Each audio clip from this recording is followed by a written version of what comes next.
Mula kay Kuyang Erlo Bringas, si Corta Baldwin at iba pa, rekomenda po ng sampahan po ng kaso ng NBI sa Department of Justice. Erlo, magandang morning.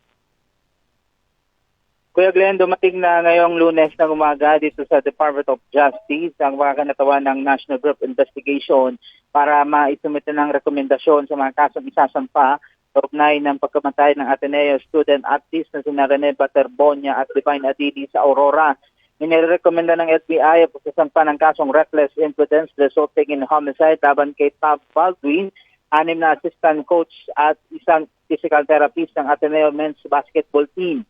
Samantala, irerekomenda rin ang pagsasampa ng kasong simple negligence resulting in multiple counts of homicide laban sa 3 resort owners at isang athletic director na umunay may kaugnayan din sa nasabing insidente. Nasa ang susuringin ng Department of Justice ang rekomendasyon ng NBI bago pa magpasya kung may sapat na batayan upang formal na maisampa ang mga kaukulang kaso. Para sa Radyo Aguila, Erlo Bringa, matatag, tapang, matapang.